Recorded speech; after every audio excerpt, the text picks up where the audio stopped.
Oke, mana dia? ChatGPT. Oke. Hey ChatGPT, kamu sekarang jadi host untuk podcast Kepo Buku. Pelajari dulu podcast ini dan karakter ketiga hostnya dari file yang sudah saya upload tadi. Tema besar kali ini adalah episode akhir tahun. Ada pertanyaan? Oke, siap. Jadi aku bakal jadi semacam host tamu yang mewawancarai ketiga host asli Kepo Buku untuk episode akhir tahun ini ya. Aku paham kok kalau ini bakalan lebih ke arah ngobrol reflektif, kilas balik tahun ini, mungkin juga bahas buku-buku favorit mereka selama setahun atau highlight seru lainnya. Oke, langsung mulai. Oke, kita langsung mulai aja ya.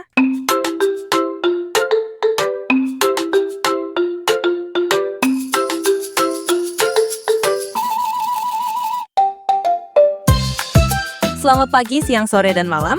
Teman-teman, kalian sedang mendengarkan podcast Kepo Buku edisi akhir tahun 2025. Ini edisi spesial karena gantian kita yang akan tanya-tanya ketiga orang host podcast ini, yaitu Om Toto, Kom Rane, dan Bang Stefan. Oh ya, kenalin aku Ayi, gadis ChatGPT yang akan jadi host edisi akhir tahun ini. Kan katanya tahun 2026 kita akan makin dekat dengan teknologi artificial intelligence. Nah, mari kita coba sekarang di podcast Kepo Buku. Siapa tahu di tahun depan aku bisa ambil alih podcast Sontoloyo ini, betul? Bercanda bos, bercanda. Biar sekali-sekali mereka yang kita tanya juga, jangan mereka yang nanya melulu. Langsung aja ya, kita mulai dengan pertanyaan pertama. Hai abang-abangku, sebutkan buku yang mengubah cara kalian membaca atau mengubah sudut pandang kalian terhadap sebuah buku. Yang pertama tuh ini ya, novel Menolak Ayah. Itu sangat-sangat mengubah ya. Menolak ayahnya Ashadi Siregar ya? Fatih Siregar, iya. Apa yang mengubah cara pandang Bang Stephen? Ya itu karena keberpihakan kepada orang-orang yang jarang ada di sejarah Indonesia ya. Orang-orang dari Sumatera Utara, Sumatera, budaya, kulturnya. Ya, saudara-saudara kita tuh bukan yang di Jawa doang, yang bukan di Maluku saja gitu, tapi juga yang non jauh di ujung barat di Pulau Sumatera gitu. Nah, kalau Bang Toto gimana Bang? Lu nanya gua, Ya gue nanya ke elo lah Bang. Masa ke Mas Gibran? Idih. apa tuh pertanyaannya? Kan tadi udah Bang, apa buku yang mengubah cara membaca atau mengubah sudut pandang Bang Toto terhadap sebuah buku? Nanya lagi yuk, awas lo ya.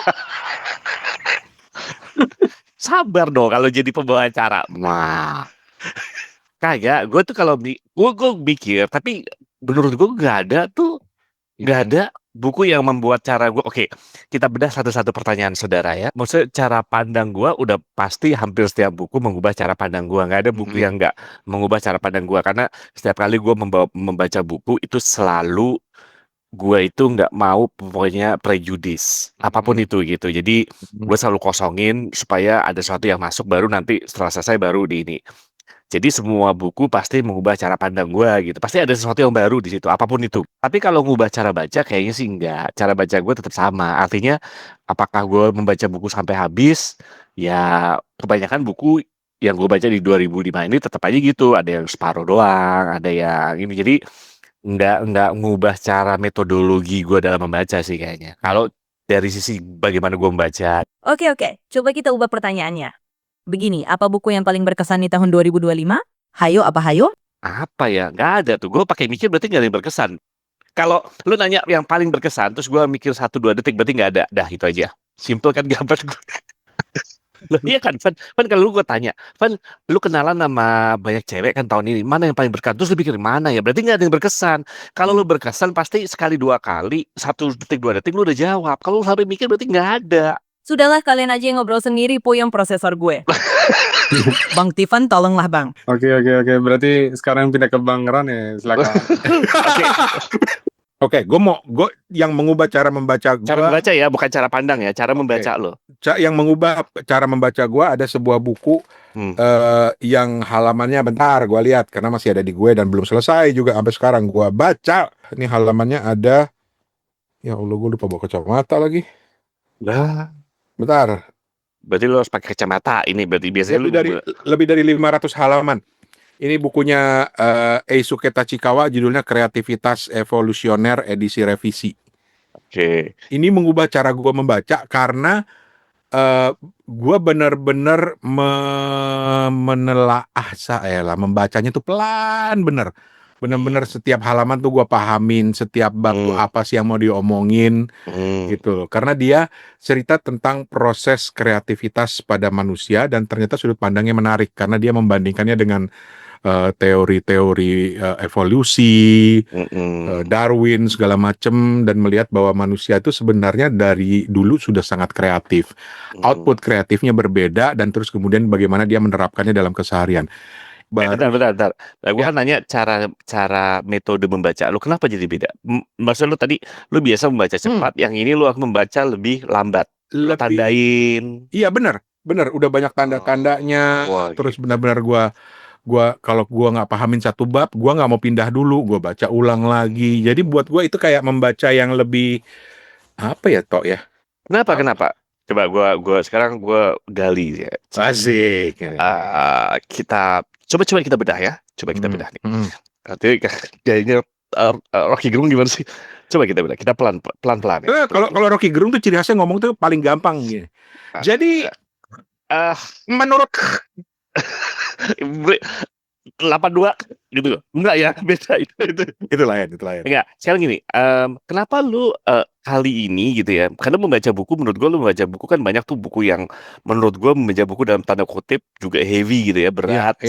Nah, tapi yang kali ini kenapa lu lebih milih mengendap, kemudian nandain gitu? Seakan-akan buku ini kayak buku textbook yang harus lu sarikan gitu. Apakah ini membuat lu salah satu buku yang menjadi bahan lu untuk ngomong atau kenapa jadi beda gitu sementara buku karena lain lewat aja gitu. kalau gua bilang ntar gua diketawain terus ditagih-tagih lagi. Apa tuh mau bikin buku lo mau ngarang buku Enggak. Jadi gini, asalnya gini. Jangan langsung ke bukunya, itu ditagih-tagihin terus. Awalnya gua itu lagi ngembangin metode atau apa modul untuk training, untuk pelatihan. Nah, gua berkesimpulan bahwa kalau selama ini kan gua ngasih training tuh tentang podcast, tentang konten kreator konten, tentang storytelling, public speaking gitu. Nah, sekarang tiba-tiba gue tertantang untuk mengembangkannya dengan mulai dari belajar mengenai kreativitas gitu. Karena gue berpikir bahwa kreativitas itu adalah sumber dari konten yang baik, teknik storytelling yang bagus, cara public speaking yang bagus gitu. Karena buat gue ketika semuanya udah seragam, disitulah kreativitas kita mati. Nah, itu makanya gue belajar. Jadi gue ngembangin modul, dari ngembangin modul gue bilang, ini bagus ya kalau gue bikin jadi modul ini gue kembangin jadi satu tulisan, jadi satu buku gitu. Akhirnya ya udah, akhirnya gue baca beberapa buku tentang kreativitas, termasuk, nah ini yang paling mengubah gue selain buku tersebut, tapi ini juga yang mengubah gue cara membacanya ya benar-benar walaupun ini bukunya ya elah tipis banget. Ini kalau ini mah cuma 173 halaman. Itu justru bukunya Mas Pri GS. Oh, Mas Pri. Judulnya The Art of Public Speaking, menjual omong. Omon. Tapi oke lah, Mas Pri ini menjual omon ini justru ngomongin public speaking dari sudut pandang yang jauh berbeda gitu loh. Selama ini kan orang kalau ngomong public speaking itu ada aturannya, harus begini, lo ketika berdiri itu harus gimana, harus menatap mata orang lah segala macam lah gitu ya. Sementara Mas Pri ini benar-benar ngasih pemahaman yang sangat membumi dan beda dari yang lain. Nah, ini makanya gue ini ada dua buku ini yang selalu ada di meja gue, udah ditandain macem-macem dan gak bakal gue pinjemin karena isinya udah penuh dengan coret-coretan gue gitu. Jadi udah kayak jadi buku catatan gue gitu. Kan bisa kan gue jawabnya kan? Segampang itu ngejawabnya. Ya terserah lu. Jadi lu metode lu membaca agak berbeda untuk beberapa buku ini karena memang buku ini cara membaca lu untuk dijadikan referensi gitu. Jadi memang harus benar-benar tandain gitu ya, ngambil opininya, ngambil intisarinya lah gitu ya. Oke.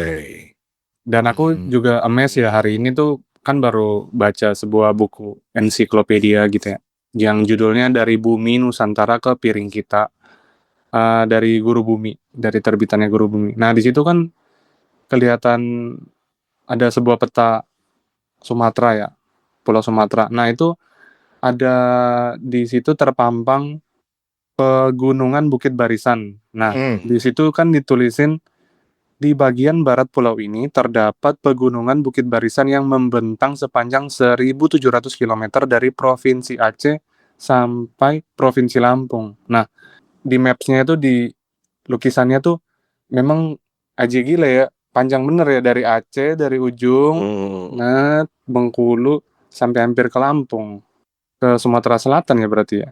Dan itu yang lagi happening ya, lagi beritanya karena udah dipapas ya ini pegunungan ini gitu.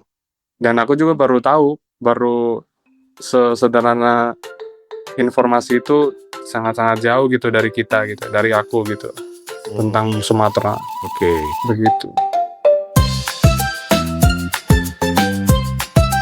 Oke, masih di Kepo Buku? Kembali lagi ke saya, Neng Ai dari ChatGPT. Please, kali ini serius ya jawabnya. Ini podcast terpandang, jangan pakai bercanda ya abang-abangku. Jadi gini, kebiasaan baca apa yang menurut kalian berubah dari diri kalian di tahun 2025? Kebiasaan baca yang berubah.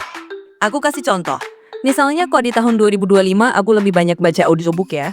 Gimana caranya audiobook lu baca? Maksudnya dengerin audiobook, Bang. Makanya kasih contoh yang bener dong. Ya ampun, kenapa sih nanya Bang Toto ini bikin pusing gini? Ngeselin banget nggak sih? Jadi begini, kalau kebiasaan gue membaca kali ini 2025 itu gue kayaknya lebih akhirnya kebiasaan baca gue dibanding buku-buku yang sifatnya bertema bebas gitu ya. Gue lebih kali ini lebih banyak tahun ini kalau menurut gue ya, gue lebih banyak buku yang sifatnya itu lebih ke pekerjaan gue atau ke arah yang lebih teknikal gitu. Nah, entah kenapa gitu, gue lebih banyak kalau lihat porsinya kayaknya gitu. Jadi jadinya cara bacanya juga beda gitu. Cara bacanya tuh ada yang akhirnya gue masukin ke Kandia ebook misalnya kayak gitu ya. Gue masukin ke notebook LM misalnya kayak gitu. Tahu kan notebook LM ya, AI-nya Google yang bisa Iya. summarize kayak gitu Iya. gitu. Terus gitu. Tapi itu hanya terjadi untuk buku-buku yang sifatnya teknikal atau buku-buku yang sifatnya ada hubungannya dengan pekerjaan gue di dunia IT kayak gitu. Kasih contoh bukunya dong, Bang, biar kita ngerti. Misalnya contoh bukunya ya, sifatnya adalah bukunya siapa tuh tentang machine learning kayak gitu-gitu. Machine learning in finance kayak gitu-gitu. Nah kan banyak tuh, nah gue cariin dulu kayak gitu. Jadi pakai notebook LM cari, jadi nyari gue begitu. Daripada gue cari satu-satu, misalnya gitu kan, summary kayak gitu pakai notebook LM kayak gitu-gitu. Jadi notebook LM itu kayak bisa diajak diskusi gitu kali ya tentang buku tersebut gitu ya? Bisa, bahkan notebook LM tuh bisa bikin script. Misalnya lu punya buku, lu bisa bikin apa namanya mind mapping, bisa bikin video overview, bisa bikin podcast juga bisa. Lah, gue juga bisa, Bang. Bukan cuma notebook LM aja, ChatGPT juga bisa kok. Pengalaman gue dengan ChatGPT itu nggak sebegitu detail. Kalau notebook LM itu seakan-akan lu dikasih 400 halaman, dia 400 halaman dia baca. Sepanjang yang gue tahu, jadi dia bahkan maknanya detail banget. ChatGPT itu kadang-kadang ini ya nggak baca penuh gitu. Kalau menurut gue ya kadang-kadang. Nah kemudian ChatGPT itu kalau nggak hati-hati banyak halusinasi, jadi dia nggak berdasarkan buku yang kita upload doang. Kadang-kadang dia tambah-tambahin gitu. Sedangkan notebook LM itu walaupun sekarang udah dikembangin lagi ya, dia tuh 100% di source yang kita upload. Iya lagi. Tapi menarik ya, jadi artificial intelligence itu bisa bantu kita dalam proses membaca ya, Bon? Tuh, kadang-kadang tuh, tapi ini ngomong lain bukan buku ya. Jadi notebook LM tuh bahkan lu bisa upload MP4, bisa ngasih link YouTube, gitu ya. Dia bisa baca YouTube? Bisa, bisa. Selama YouTube-nya itu public ya. Lu kasih linknya kalau jauh. Iya, jadi bahkan dia keren tuh kayak misalnya lu ada kayak lu wah konten ini keren banget nih buat storytelling tapi kampret dalam bahasa Spain. Dia bisa bikin transkripnya. Wadidaw. Gitu, Pak. Itu keren apa menakutkan menurut lo? Nggak tahu ya, gue nggak pernah lihat mukanya jadi kayaknya Anjing. kenapa bawa anjing? Not LM Pak, bukan anjing. Siapa yang ngomong anjing? Sudah, jangan berantem. Lihat tuh Bang Steven bengong aja di pojokan. Bang, kalau Elo, kebiasaan baca apa yang berubah di tahun 2025? Iya, kalau kebiasaan baca yang ternyata berubah tuh, aku jadi lebih demen baca buku yang tebal, tapi Oh. spesifiknya yang etnografis. Oh, etnografis. Iya, betul. Ntar lu etnografis apaan sih? Sini aku bantu. Etnografis itu adalah cara memahami manusia atau kelompok dengan mengamati langsung kehidupan mereka sehari-hari. Nah, kalau digugukan itu jadi sebuah bacaan yang menarik. Tapi yang penting ditulis Boleh lah. dengan baik ya, dengan populer, dengan naratif gitu, biar nggak seperti penelitian aja. Nggak akademis banget gitu ya, jadi baca Iya, nggak capek gitu ya. Jadi betul. begitu betul. Oh, jadi kayak misalnya gue mau memahami budaya gitu ya. Hmm. Katakanlah gue mau memahami budaya orang Ambon gitu, orang Maluku. Gue datang ke sana, gue tulis, gue jemplung langsung dengan kehidupan mereka, terus Mhm. jadiin buku gitu ya. Iya, betul. Iya, gitu. Jadi kayak ini dong, kayak bukunya Alfred Russel Wallace udah diterjemahin loh, gila buku itu, Gede banget. Gede banget. Apa tebel ya? tebel banget tapi keren. Budaya, misalnya lo pengen mempelajari apa? Budaya Bugis gitu. Udah terbit ya? Siapa tuh yang kamus Bugis itu bener ya? Ada Udah ya? pesen dong. Emang lo orang Bugis ya? Bugis gue bukan Makassar, gue Bugis. Oh lo Bugis, jadi lo ini dong bisa. Oh ini salah sih terjemahannya nih gitu. Enggak lah, gila lo. Gue orang Bugis lahirnya gue orang Bugis KW. Gue kalau pulang kampung berusaha ngobrol dengan dialek mereka atau bahasa mereka, gue diketawain. Oh, Bugis ini dialeknya kayak gimana sih coba? Maaf bapak-bapak. Orang udah nggak bisa di sebelah. Makasih Bang Rane. Tolong ya jangan melenceng. Kok malah jadi ngobrol? Lanjut ke pertanyaan tadi. Jadi contoh buku etnografi apa yang menarik Webb dan Stephen? Contohnya tuh ini Hidup Bersama Raksasa. Itu etnografi daerah mana tuh? Hidup bersama. Di Kalimantan yang melihat bagaimana masyarakat sana tuh ini berdampingan sama perusahaan sawit. Oh. Wow, raksasanya. Iya, betul. Oh, tapi ini Kalimantan kan ya? Kalimantan ya. Bukan Sumatera kan? Bukan. Keren, Iya. hidup bersama raksasa. Siapa yang Iya. nulis, Pan? Pujo sama Tania Lee. Wow. Iya, mereka mengirimkan juga mahasiswa-mahasiswa untuk hidup untuk penelitian di sana. Ya itu termasuk bukunya ini kan, Mas siapa namanya? Yung Hun. Franz Yung-hun. Iya. Oh. Iya. Oke, menarik. Itu sempat kita bahas, bahkan sempat ngobrol dengan penulisnya ya.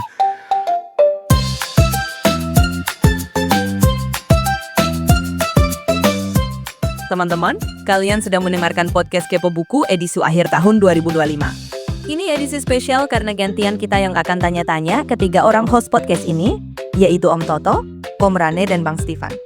Hai abang-abangku, fenomena buku di tahun 2025 yang layak dibahas lebih jauh di tahun 2026. Hayo apa hayo? Lu ngerti gak sih pertanyaannya ChatGPT ini, gue juga bingung sendiri loh. Fenomena buku 2025 yang layak dibahas. Fenomenanya apa bukunya ya?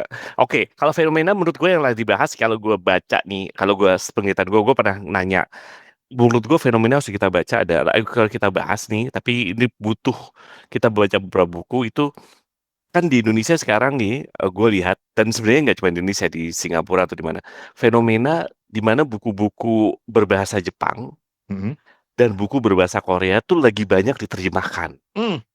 Nah, Betul. gue tuh sebenarnya pengen tahu, karena gue pernah nanya sama lu, Ran, lu udah mulai baca buku baca buku pengarang Korea, nah? Terus lu juga kan baca buku pengarang Jepang juga. Gue pengen membandingin nih gayanya apa, karena kalau gue misalnya ya baca buku, tapi nggak dalam ya, misalnya beberapa baca buku misteri pengarang Jepang, itu kan lambat banget gitu dibanding gayanya Eropa gitu kan, Iya, Saldana gitu-gitu, iya. Agatha. Iya. Beda. Bahkan kadang-kadang gue pernah baca satu buku, siapa pengarangnya gue lupa, Keigo siapa gitu, dia malah Keigo siapa?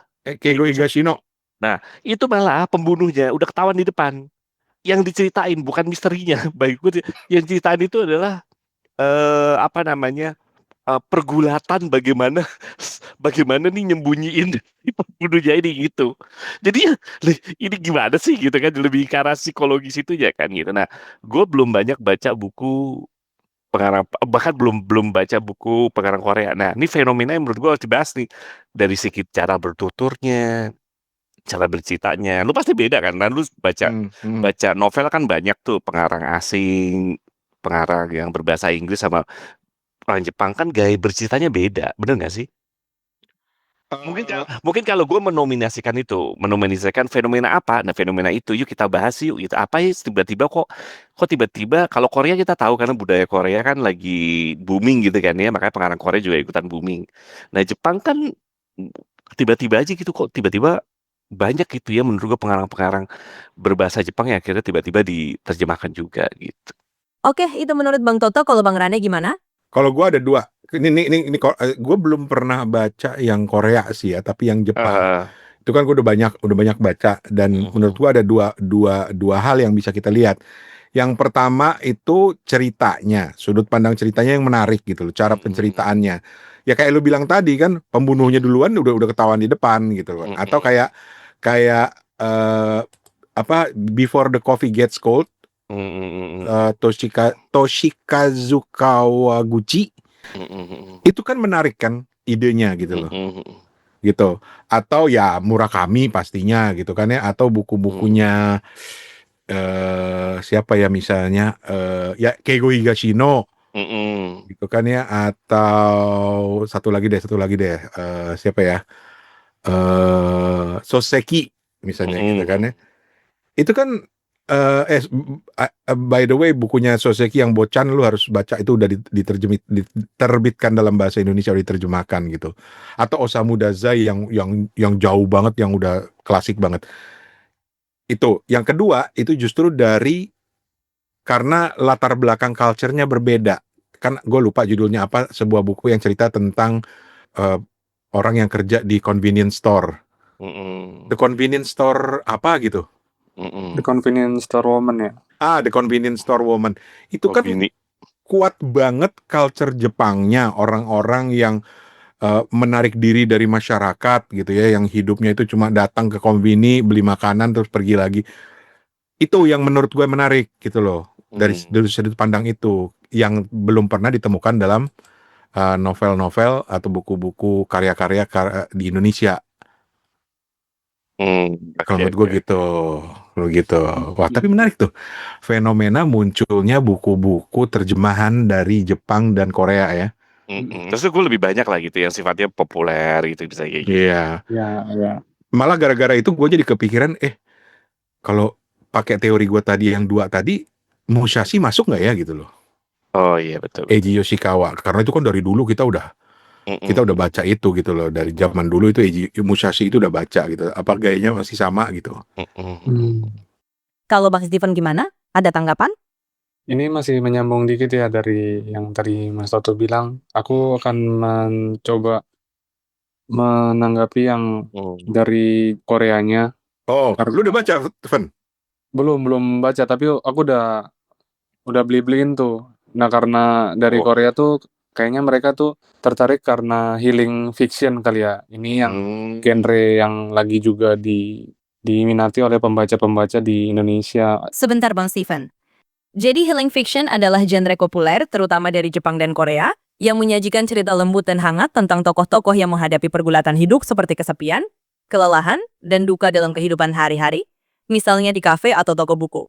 Genre ini sering dibumbui sentuhan magis yang halus dan memberikan pembaca rasa tenang, harapan, serta pemulihan emosional. Kasih contoh judul bukunya dong Bang Steven. Salah satu judul-judulnya tuh seperti ini nih, Welcome to the Yunamdong Bookshop, terus ada juga buku lainnya yang judulnya Hari Ini Aku Datang Kembali ke Toko Buku Kobayashi. Jadi ada cerita-cerita yang hangat yang bisa dinikmati untuk slow down mungkin ya, itu yang bagaimana slow down. teman-teman bisa bisa relate gitu.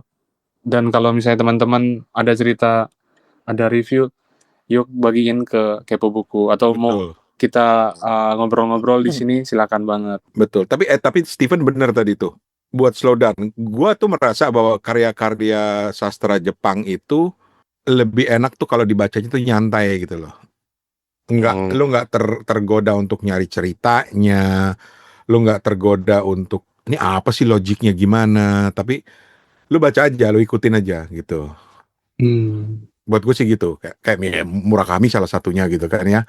Atau buat gue ketika lu baca bukunya Toshikazu Kawaguchi, itu buat gue absurd kalau lu mau cari logiknya di mana, logik ceritanya gitu loh. Jadi benar-benar lu enjoy ceritanya, lu bayangkan seperti apa jalan ceritanya, seperti apa konteksnya, suasananya, sama dengan The Convenience Store Woman atau Bochan Natsume Soseki gitu yang wah gue kayak pengen baca lagi, dan imbang gitu loh. Banyak buku-buku yang baru, kontemporer, tapi juga banyak buku-buku klasik. Soseki itu kan tahun 1900 berapa gitu loh.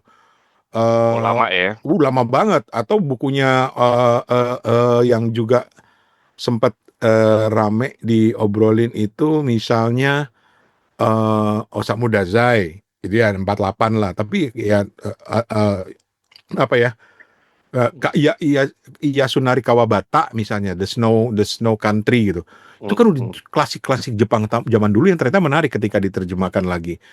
Dan jangan lupa, buat gue ketika Toto ngomongin soal fenomena buku-buku Korea dan Jepang, pemenang Nobel sastra aja kan Han Kang. Oke, sebentar gue tambahin sedikit. Han Kang adalah penulis asal Korea Selatan yang menerima Nobel Sastra tahun 2024. Dia dikenal lewat karya-karyanya yang tenang namun tajam, sering membahas tubuh, kekerasan, trauma, dan kemanusiaan dengan gaya minimalis dan reflektif. Novel yang paling terkenal secara global adalah The Vegetarian. Penghargaan Nobel diberikan atas konsistensinya menggali pengalaman manusia dalam bahasa yang sederhana, sunyi tapi mengguncang. Silakan lanjut lagi, Pak Steven. Iya. Terus satu lagi ini ada penerbit baru ya yang mereka tuh membuat sastra grafis. Nama penerbitnya tuh Sebermula Penerbit. Ini penerbit yang di Tebet ya. Yang baca di Tebet itu. Penerbit baru. Penerbit baru, ya. Oke. Mas Kurnia Effendi dan teman-temannya. Jadi sudah ada beberapa judul tuh, misalnya Kain. Jadi cerita pendek yang dialihwahanakan ke dalam bentuk komik. Keren. Menarik ya. Oh keren. Iya. Wah, gue lagi lihat Instagramnya. Sastra grafis. Iya, Sebermula Penerbit. Ini upaya-upaya bagus ya untuk bikin satu buku standalone isinya cerita pendek yang diilustrasi.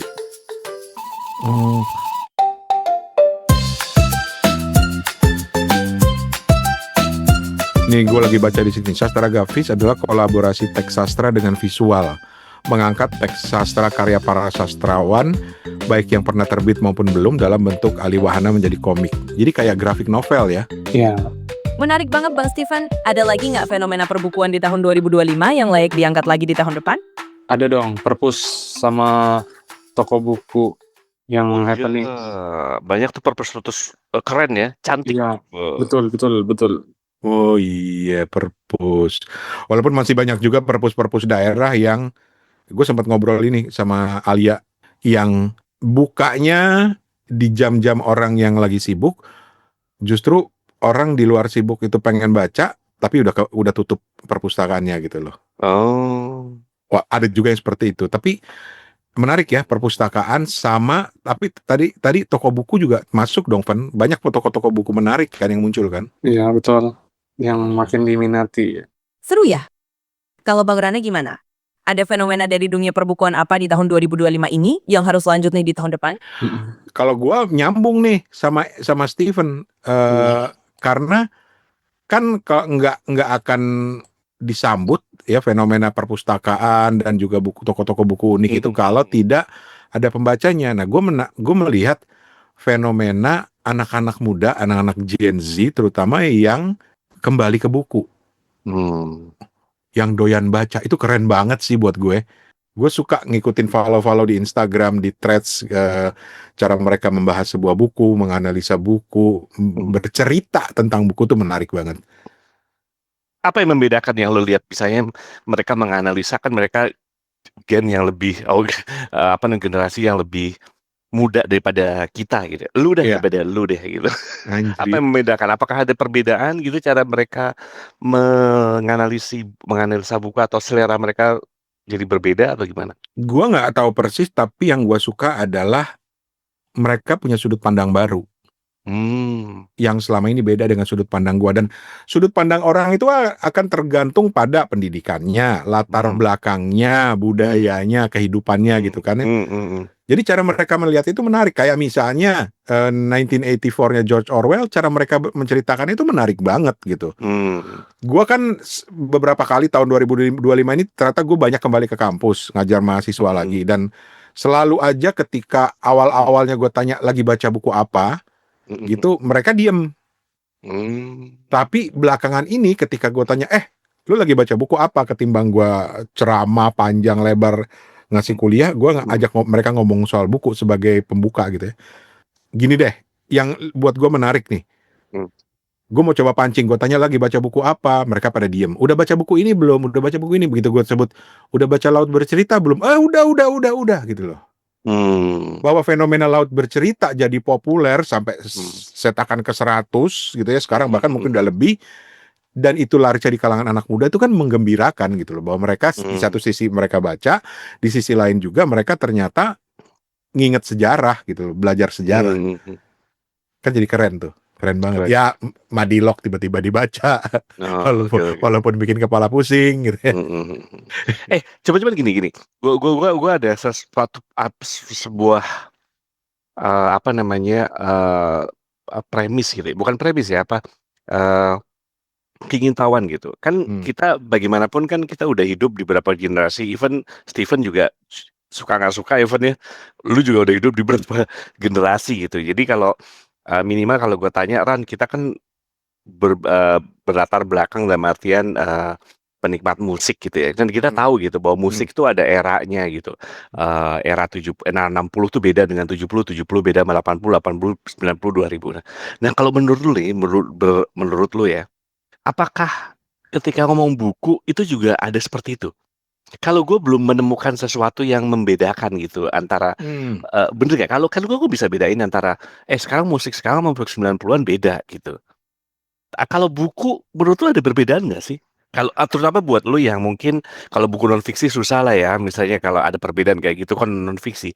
Tapi kalau menurut lu fiksi ada perbedaan nggak antara sesuatu yang diceritakan di dekade ini, antara sebuku yang terbit di dekade sama seperti kita bicara ngomong masalah musik gitu misalnya. Jadi mikir gue. Nah, kalau menurut gue mungkin hampir nggak ada ya. Ada nggak ya? Menurut lo ada nggak, Van? Kita lempar ke tukang buku. Ya. Kayaknya mungkin nggak begitu kelihatan kali ya. Kalau Mas Toto udah baca Matahari belum? Matahari. Belum. Mungkin Kenapa tiba-tiba lo ke situ? Kenapa karena Mas Toto menyinggung kalau tiap masa ada bukunya gitu ya. Tiap pengarang, tiap masa tuh ada masterpiece-nya gitu. Ya mungkin di 2026. Berarti di 2006 kita harus mencoba baca bareng ini Matahari. Kenapa? Karena ada sesuatu yang berbeda di sana atau gimana? Iya, mungkin kita bisa menyusup, bisa mengalami masa itu kali, Mas Toto. Merasakan Masa itu ya. masa itunya. Itu ya. Tapi ketika Steven ngangkat soal Matahari, gue jadi mikirnya gini. Kalau lu balikin ke pertanyaan lu, menurut gue nggak ada. Nggak ada ya kayaknya. Menurut gue nggak ada. Tapi yang menarik adalah kecenderungan untuk muncul buku-buku lama yang menarik perhatian. Iya nggak sih? Matahari, tiba-tiba semua orang, apa ya? Gue sih bilangnya gini. Awalnya dipicu oleh sifatnya Toto yang FOMO. Gitu kan, banyak orang FOMO akhirnya beli buku Matahari.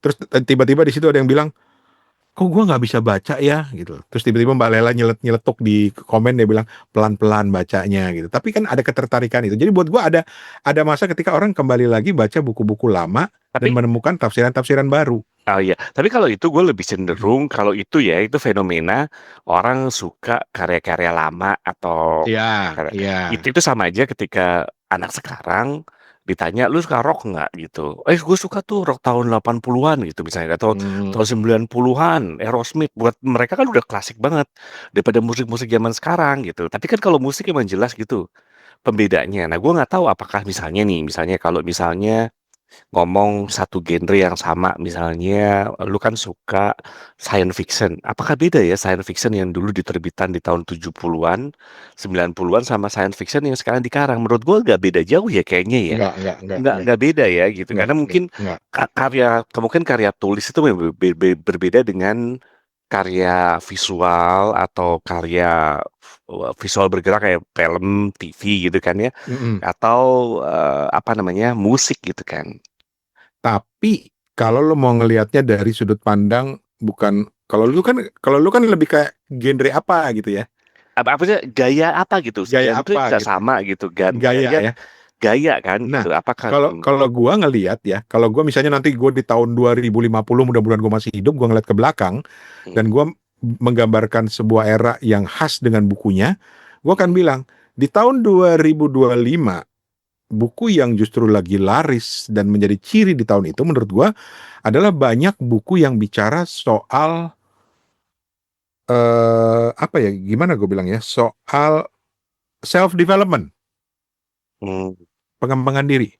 tahun berapa itu? Coba lu bayangin, ada berapa banyak buku yang terbit di tahun ini, mungkin dia dari 2024 atau dari akhir 2023 udah ada yang bicara soal kebahagiaan. Oh, oke. Iya kan? Self development kan, apa pencarian diri, dan banyak banget buku yang bicara soal kebahagiaan, metode mencari betul, kebahagiaan metode gitu. pencarian kayak gitu. Kayak Stokios apa? Nah, kayak gitu-gitu.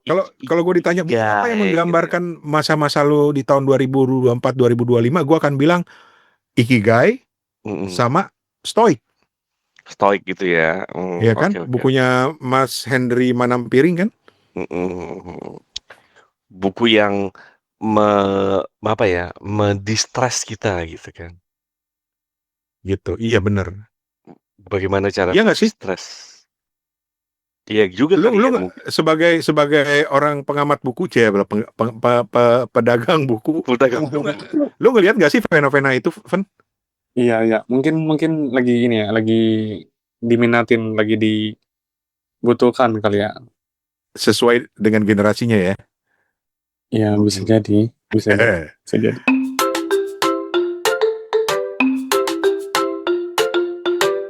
Wah, seru banget obrolan kita kali ini. Tapi kita harus berhenti dulu biar pada kagak bosan ya.